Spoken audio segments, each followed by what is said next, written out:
आवत बने कान गोप, आवत बने कान गोप, बालकन संग चेचुकी खुर रेणु चुरित अलकावली,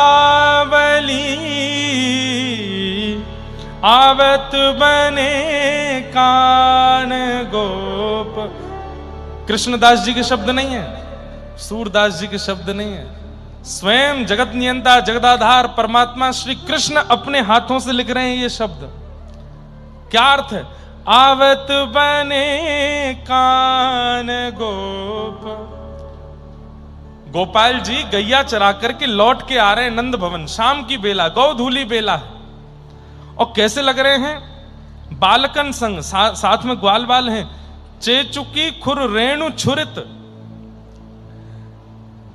खुर की जो रेणु है, गैया जब चलती हैं तो उनके खुर से जो रेणु निकलती है, वो रेणु ठाकुर जी के अलकावली मतलब सुंदर घुंघरा खाते हैं, और अगली तरफ चरण जब रखते हैं उस गति को ही कोई देख लेता है तो उसका हृदय मानो जैसे पिघल जाता है। कैसी चाल है?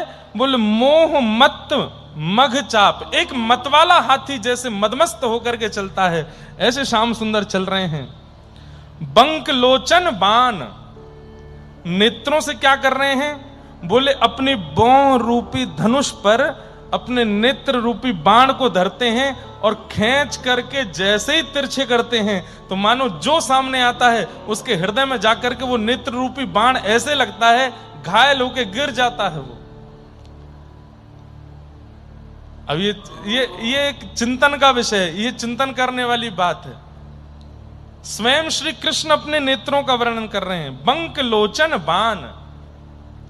एक तो सबसे बड़ी बात कि ठाकुर जी के नेत्र जो हैं, वृंदावन श्री कृष्ण चंद्र जो हैं, इनके पूरे नेत्र नहीं खुलते, पूरे नेत्र नहीं खोलते ठाकुर जी, आधे नेत्र खोलते हैं। ये नेत्रों की जो पुतली है बीच की काली काली, ये आधी ऊपर की पलक में ढकी रहती है, आधे ही दिखते हैं।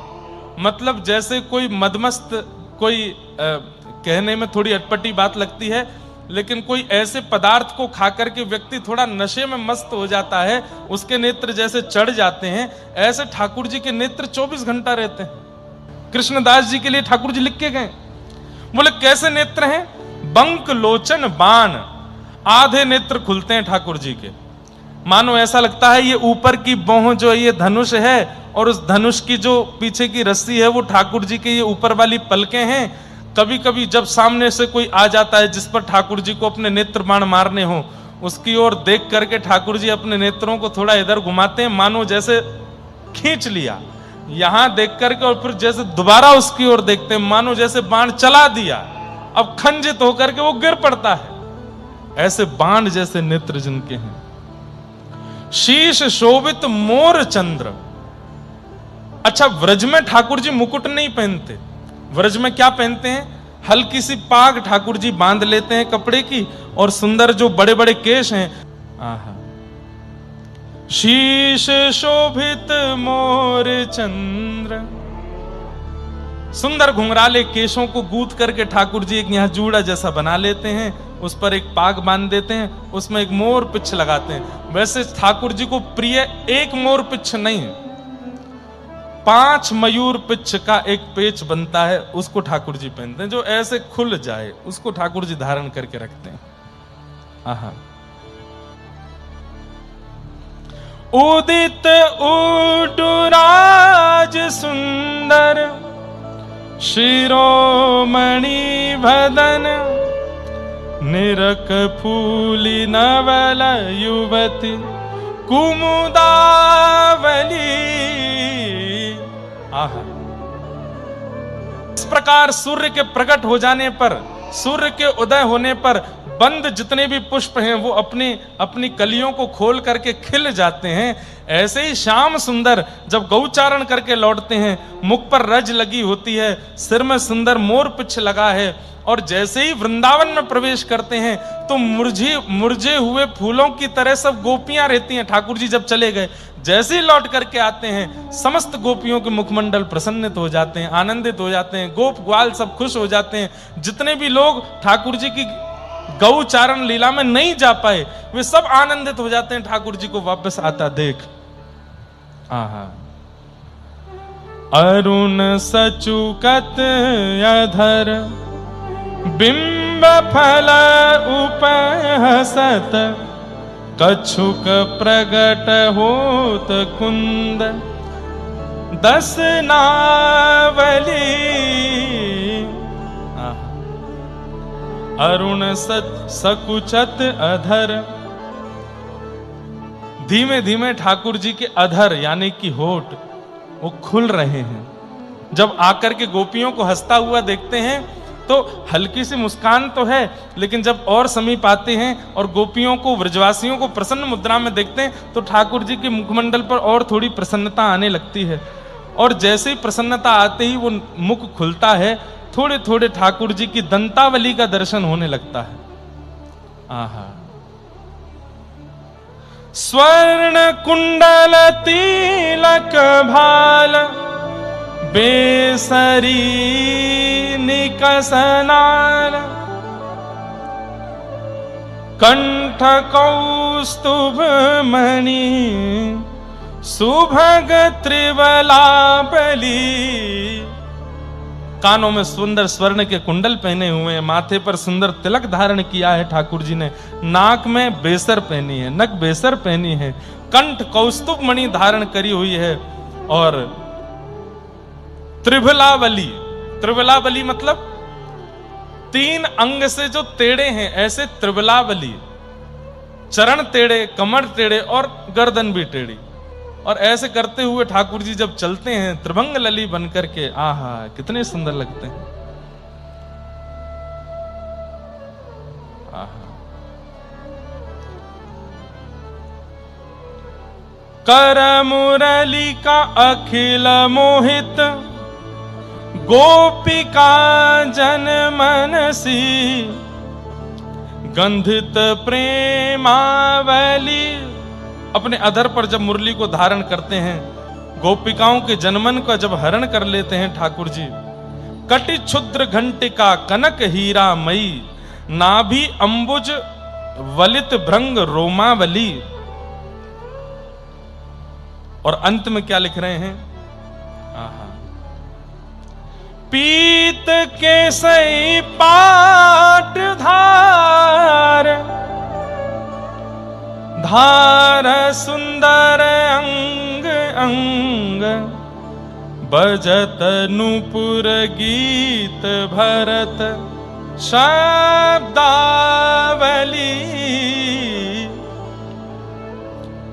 केसर जैसे रंग की सुंदर पीली एक पटका पहना हुआ है, और जब चल रहे हैं तो पैर के नूपुरों से जो छम छम छम झम झम झम जो शब्द प्रकट होना चाहिए वो छम छम नहीं हो रहा है। तो बोले क्या हो रहा है?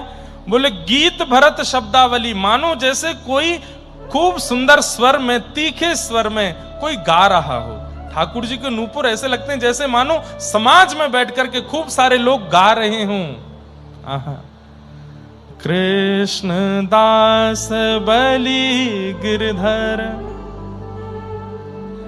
लाल के चरण ऊपर, कृष्ण दास बलि गिरधर, लाल के चरण ऊपर, नख चंद्रिका हरत तिमिरावली।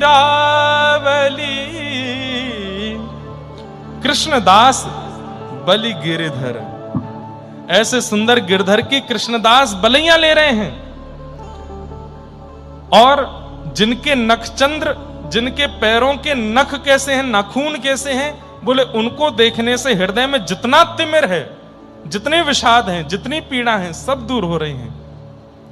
ऐसे श्री कृष्ण का मधुर रूप का वर्णन यहां हो रहा है। आबत बन कान गोप बालकन संग धेनु चरात।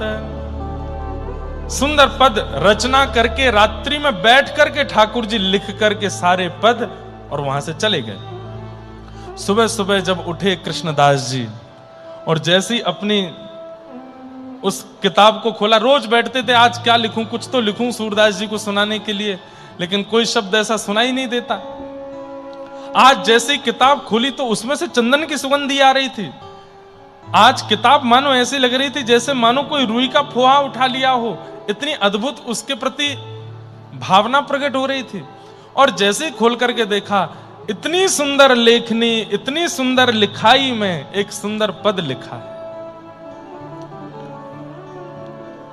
कृष्णदास जी ने पूरा पद पढ़ने के बाद नीचे जब छाप देखी, अपनी छाप का जब ये पद देखा, कृष्णदास जी बोले भैया ऐसा पद मैं तो कभी रच नहीं सकता।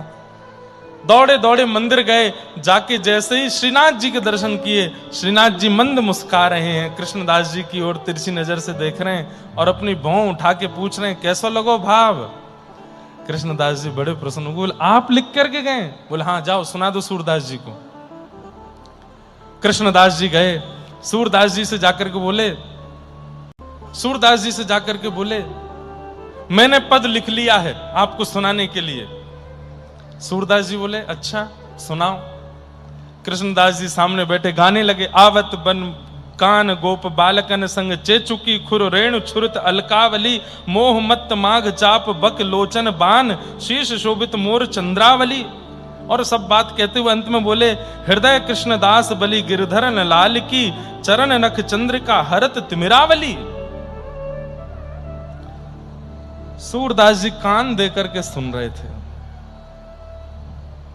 और जब मुखमंडल सन्मुख आया तो नेत्रों से झरझर आंसू गिर रहे हैं। और आंसू पहुंच करके सूरदास जी ने सबसे पहला बात क्या कही? कृष्णदास बोले जी तुम क्या, तुम्हारे पिताजी भी ऐसे पद नहीं लिख सकते? किसने लिखा है जल्दी बताओ। तुम क्या, तुम्हारे पिताजी क्या, तुम्हारे दादाजी क्या, तुम्हारे नाना जी क्या, तुम्हारा पूरा खानदान ऐसे पद नहीं लिख सकता? किससे लिखवा के लाए हो? सही सही बताओ। कृष्णदास बोले ये भी कोई बात है, अगर कोई पद लिख दो तो आप कहते तो मेरी नकल कर रहे हो, और आज जैसे तैसे मैं पद लिख करके लाया हो तो कह रहे हो मेरे पिताजी भी नहीं लिख सकते। बोले सूर नाम है मेरा, कविताओं में 24 घंटे रहता हूं और ये पत्थर पर लिख करके दे सकता हूं कि कृष्णदास की हाथ की लिखाई नहीं है। किसने लिखा है मुझे बताओ, तुम्हें सौगंध है। कृष्णदास जी बोले आपको कैसे पता कि मैं नहीं लिख सकता? बोले ये शब्द आ ही नहीं सकते तुम्हारे चित्त में। किसने लिखे हैं बताओ? क्योंकि जो रचना है वो रचना देखने वाले की नहीं लग रही है। देखिए सूरदास जी की बुद्धि की स्थिति देखो। बोले देखने वाला देख करके लिखता है, अनुभव करके लिखता है, चिंतन करके लिखता है। ये रचना जो तुमने सुनाई है ये तुमने देखी नहीं, तुम्हारे अनुभव में आई नहीं, तुम्हारे चिंतन में ये हुआ नहीं, तो फिर तुमने लिखा कैसे? तो फिर दूसरी बात आती है कि ऐसी रचना फिर वही लिख सकता है जिसके साथ ये सारी समस्याएं या सारी स्थिति घट रही हो। किसने लिखा है सही से बताओ। नहीं बताओगे तो मैं खोज कर लूंगा। कृष्णदास जी बोले सूरदास जी मुझे क्षमा कर दो, आप तो मेरे बड़े गुरु भाई हो, अब मैं क्या बताऊं? बोले जल्दी बताओ। बोले मैं चिंता में बैठा था, रात्रि में मैं चिंतित होकर सो गया, सुबह उठ के देखा तो किताब में से सुंदर सुगंधी आ रही थी और वहां कुछ ऐसा लगा था मानो खूब इत्र फैला है कक्ष में, और ठाकुर जी लिख करके गए श्रीनाथ जी ने लिखा। बोले हाँ श्रीनाथ जी तुम्हारे कक्ष में आके पद लिख करके गए? हाँ। सूरदास जी ने तुरंत अपनी छड़ी उठाई और लेकर के सीधे श्रीनाथ जी के पास गए, और श्रीनाथ जी के पास जाकर के इतने रोए इतने रोए इतने रोए। बोले क्या हुआ? अरे क्यों रो रहे हो, क्या बात है? 1,00,000 पद 2 आंखों से अंधे सूरदास ने अपनी उंगली से लिखे, कभी लिखने नहीं आए आप। एक शब्द भी मुझे बताने नहीं आए कि सूरदास यहां ये लिख दो, यहां ऐसा कर दो, यहां ऐसा कर दो। वो कृष्णदास के यहां पद लिखने के लिए गए।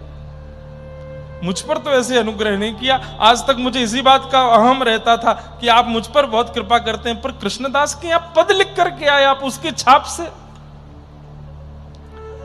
तब ठाकुर जी ने कही, देखो तुम गुस्सा नहीं हो, मैं तो जा रहा हूं, आपकी शरण छोड़ रहा हूं। अब मैं बरसाने रहूंगा, श्री जी के पास रहूंगा, किशोरी जी की शरण में रहूंगा। बहुत गाली है, 1 लाख पद बहुत हो गए आपके, अब आपको समर्पित, मैं तो जा रहा हूं। ठाकुर जी बोले, अरे नहीं नहीं नहीं, रुको ना, तुम्हारा संकल्प 1.25 लाख पद का था। बोले हाँ, इतने लिख नहीं पाओगे, उससे पहले मैं तुमको ले जाऊंगा गोलोक धाम। सूरदास जी बोले, ये सुन के तो मुझे और कष्ट हो रहा है, मेरे संकल्प की भी पूर्ति नहीं होने दोगे आप। ठाकुर जी बोले, पूरी बात तो सुनो। बोले क्या? कृष्णदास के लिए 1 पद लिखा, 1 लाख तुमने लिख दिए, जो बचे 25,000 हैं वो मैं ही लिखने आऊंगा। इसके लिए 1 पद लिखा है, तुम्हारे लिए 25,000 पद लिखूंगा। और सूर श्याम की छाप से जितने भी पद हैं सूरदास जी के, सब ठाकुर जी ने लिखे।